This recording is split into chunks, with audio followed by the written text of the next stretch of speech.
इमारतीच्या तोंडावर सरकारचा मोठा निर्णय. राज्यातील पूर परिस्थितीमुळे शेतीसाठीच्या कर्ज वसुलीला 1 वर्षाची स्थगिती.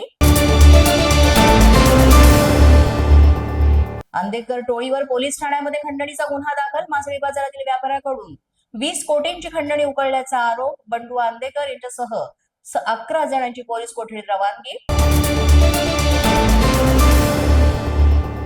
इमारतीच्या पहिल्या मजल्यावरनं कोसळल्यानं 3 वर्षीय बालक गंभीर जखमी. नाशिकच्या गंगापूर रोडवरील सहदेव नगर परिसरातली दुर्दैवी घटना.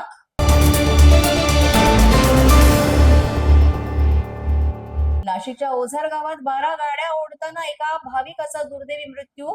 रंभाष्टमीच्या दिवशी बस गाड्या ओढण्याची परंपरा. 12 गाड्यांच्या खाली आल्यानं भाविकाचा दुर्दैवी अंत.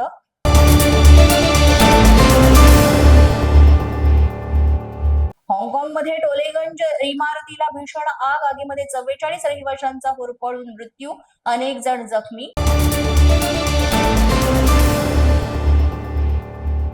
शरद पवार नसते तर तुम्ही आज मंत्री झाला नसतात, राजकारणात ओळखही झाली नसती, असं म्हणत शशिकांत शिंदेंनी राणा जगजितसिंग पाटलांवर साधला निशाणा.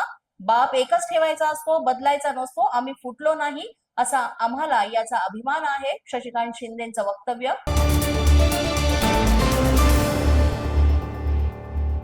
अर्थमंत्री अजित पवार असले आणि त्यांनी मतदारांना भरघोस निधी देण्याचं आश्वासन दिलं असलं तरी मुख्यमंत्री म्हणून फडणवीसांनी शिक्कामोर्तब केल्यावरच त्याला अंतिम मंजुरी मिळते, ही खरी अडचण आहे. त्यामुळे तर प्रत्येकाची मुख्यमंत्री होण्याची इच्छा असते, नाहीतर सगळे अर्थमंत्री होण्याचा हट्ट धरून बसले असते, असं म्हणत सुधीर मुनगंटीवार यांनी अजित पवारांवर साधला टोला.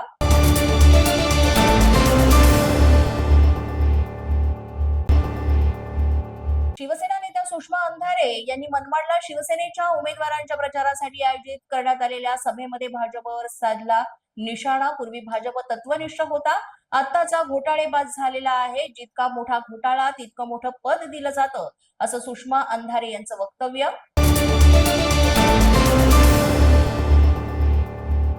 नगरविकास विभागानं दहिसर पासून मीरा रोड ठाणे कल्याण पर्यंतच्या सुमारे विविध मार्गांवरील 9 मेट्रो प्रकल्पांच्या उभारणीसाठी कर्जाला मान्यता दिली आहे.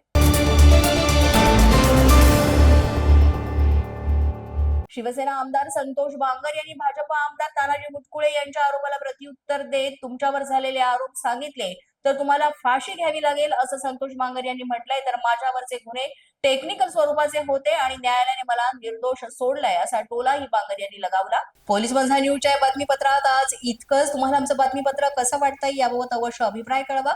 यासाठी पोलीस माझा न्यूजचं युट्यूब चॅनल सबस्क्राईब करा, तसंच आमचं फेसबुक, इंस्टाग्राम आणि ट्विटर अकाउंट फॉलो करा. अधिक माहितीसाठी आमच्या www.policemazhanews.com या वेबसाईटला भेट द्या. आमचे अधिकृत प्रतिनिधी व्हायचं असेल तर स्क्रीनवर दिलेल्या क्रमांकांवर आजच संपर्क साधा. आजच्या बातमीपत्रात इतकंच. पुन्हा भेटूया पुढील बातमीपत्रात. तोपर्यंत पाहत रहा पोलीस माझा न्यूज.